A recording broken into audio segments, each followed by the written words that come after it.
नमस्कार साथियों, स्वागत है आप सभी का यस के एक्सेलेंस ट्यूटोरियल में। तो साथियों, आज हम लोग देखेंगे जो है कक्षा 10 का ये विज्ञान है और ये जो है हम विद्या क्वेश्चन से जो है बता रहे हैं। तो विद्या क्वेश्चन बैंक का जो है जितना अंतर है ना आप लोगों को तो सब बता देना है। अंतर वाला जितना क्वेश्चन है सब बता देना है, क्योंकि अंतर जरूर पूछता है। एगो से दूगो अंतर जरूर पूछेगा, तो 2 से 3 गो अंतर जरूर पूछेगा। तो जितना अंतर है वो पहले अंतर आप लोग देख लीजिए, ठीक है ना। तो देखिए इसमें जो आज हम लोग देखेंगे, देखिए कितना बार पूछा गया। 2011, 16 में, 2015, 18 में, 2019 में पूछा गया है, ठीक है ना। तो 2020, 21 में भी पूछा जा सकता है ये वाला चीज़ अंतर, ठीक है। तो स्वपरागण और पर परागण में जो है क्या अंतर है, ठीक है ना। एक एक उदाहरण दीजिए, या पर परागण के महत्व का वर्णन कीजिए, या स्वपरागण तथा पर परागण में विभेद कीजिए, ठीक है ना। तो पर परागण के बारे में जानते होंगे तो इसके महत्व का वर्णन कर देंगे। स्वपरागण तथा पर परागण के बारे में जानते होंगे तो वह लिख देना है, ठीक है ना। वह अंतर हो जाएगा, ठीक है। तो यहाँ पे देखिए स्वपरागण और पर परागण में अंतर क्या है। तो देखिए जहाँ तक नाम से ही पता चल रहा है कि स्वपरागण माने स्वपरागण का मतलब है कि इसमें जो परागण होता है ना, परागण का मतलब समझते हैं। परागण का मतलब जैसे कि पुष्प पे जो है क्या होते हैं, पराग कण होते हैं।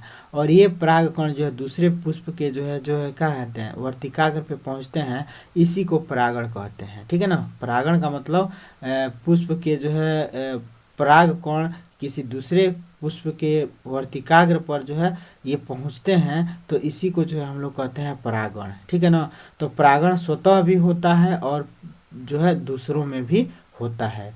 तो स्वपरागण का मतलब कि जब उसी पुष्प के परागकण उसी पुष्प के जो है वर्तिकाग्र पे पहुंचते हैं तो उसको स्वपरागण कहते हैं। अब पर परागण क्या होता है, तो जब किसी पुष्प के परागकण किसी दूसरे पुष्प के परागकण पे जाके बैठते हैं तो उसको जो है पर परागण कहा जाता है, ठीक है। तो यहाँ पे जो है हम लोग यही देखेंगे। तो अब देखिए स्वपरागण में पुष्प का द्विलिंगी होना आवश्यक है, तभी जाके स्वपरागण होगा, ठीक है। माने नर मादा उसी पुष्प में रहेंगे तभी न जो है स्वपरागण होगा, ठीक है। और पर परागण में यह जो आवश्यक नहीं है कि यह जो है द्विलिंगी हो, ठीक है ना।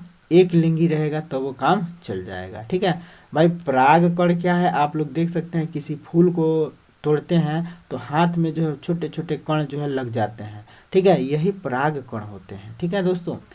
तो अब देखिए परागण जो है, अब देखिए स्वपरागण की क्रिया जो है क्या होती है, स्वतः हो जाती है। पर परागण की क्रिया मधुमक्खियों द्वारा, हवाओं द्वारा, या जो है हम जो है किसी पुष्प को छू रहे हैं फिर दूसरे पुष्प को छू रहे हैं तो ऐसे जो है परागण हो जाता है। तो पर परागण होता है इसको, ठीक है। अब यहाँ पे देखिए इसमें दूसरा दे रहा है कि नर और मादा भाग, ठीक है। नर का मतलब पुरुष और मादा का मतलब स्त्री। भाग एक साथ परिपक्व होना चाहिए। परिपक्व का मतलब समझ रहे होंगे कि उस लायक हो जाना चाहिए ताकि वह जो है क्या करे, निषेचन कर सके, फर्टिलाइजेशन कर सके, परागण कर सके, ठीक है। उसके बाद से है कि अधिकतर अवस्थाओं में नर तथा मादा भाग अलग अलग समय पर परिपक्व होते हैं। अधिकतर अवस्थाओं में नर तथा मादा भाग अलग अलग, इसमें जो है क्या होते हैं, नर और मादा जो है अलग अलग जो है समय में परिपक्व होते हैं, लेकिन इसमें एक साथ ही परिपक्व हो जाते हैं, ठीक है ना। तो नर और जो है ये जो है स्वपरागण और परपरागण आगे देखते हैं। उसके बाद से देखिए आगे तीसरा नंबर पे क्या कह रहा है कि पुंकेसर व स्त्री केसर पुष्प में इस प्रकार स्थित होते हैं कि परागकण आसानी से वर्तिकाग्र पर पहुंच जाए, ठीक है ना।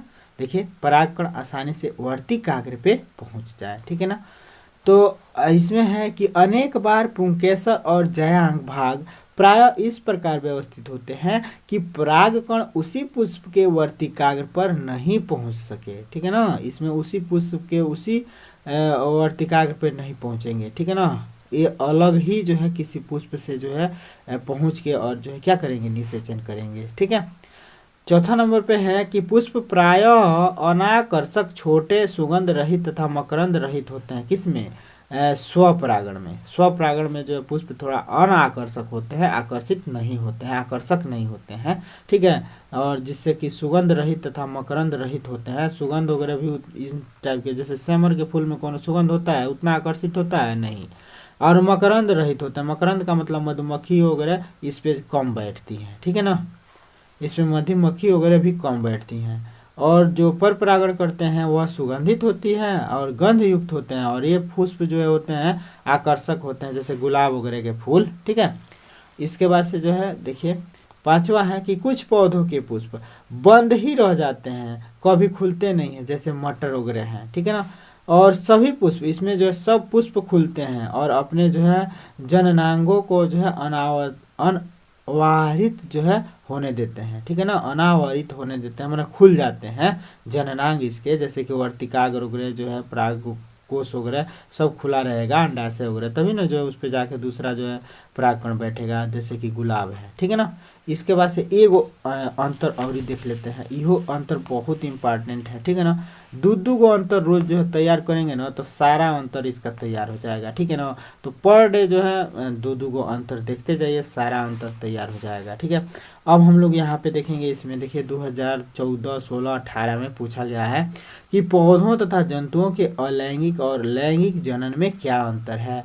कि आप पूछ सकता है कि लैंगिक व अलैंगिक जनन में क्या अंतर है। तो ठीक है, तो अलैंगिक व लैंगिक जनन में अंतर निम्न है। पहला है लैंगिक जनन, इधर अलैंगिक जनन बना लेंगे कॉलम, इधर लैंगिक जनन का कॉलम बना लेंगे और ऐसे ही लिखेंगे जैसा कि बताया जा रहा है। ठीक है, अब यहाँ पे देखिए पहला है कि एक ही जनक द्वारा अलैंगिक जनन। अलैंगिक जनन का मतलब समझ रहे हैं, अलैंगिक, अलैंगिक का मतलब जिसमें जो है मेल फीमेल की जो है जरूरत नहीं होता है। ठीक है ना, इसमें जो है मेल फीमेल की जरूरत नहीं होता है।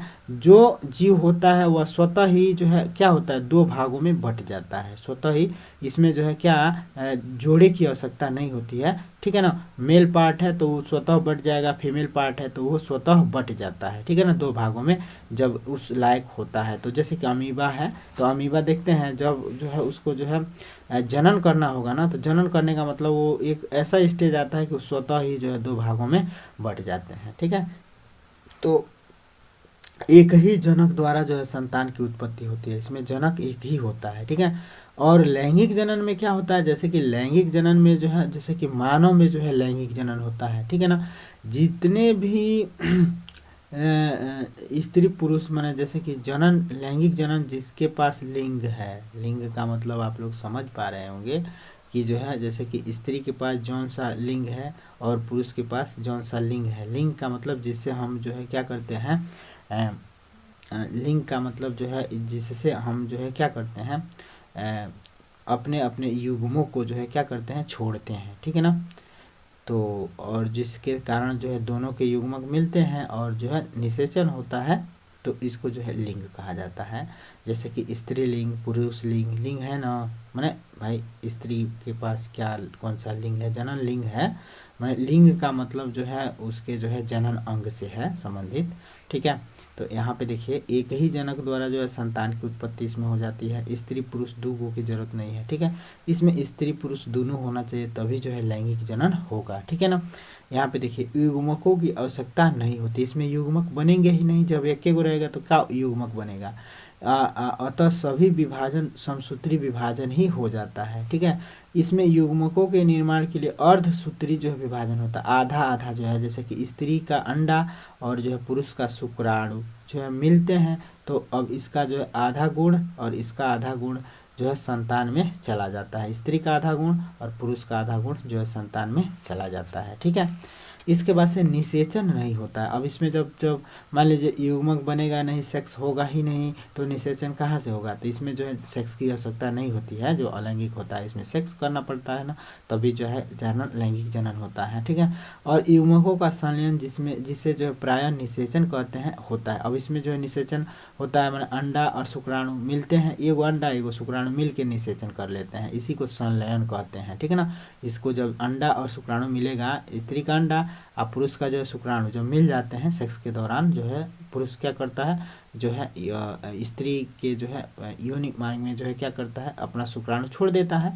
तो शुक्राणु जो है उसमें से बहुत सारे लाखों शुक्राणु जाते हैं, जिसमें से एक ही शुक्राणु इस अंडे के पास जो है जाता है, किसके लिए, निषेचन के लिए। ठीक है, यहाँ पे देखिए नए जीव जो है पूर्णतया जनक के जो है समान गुणों वाले होते हैं।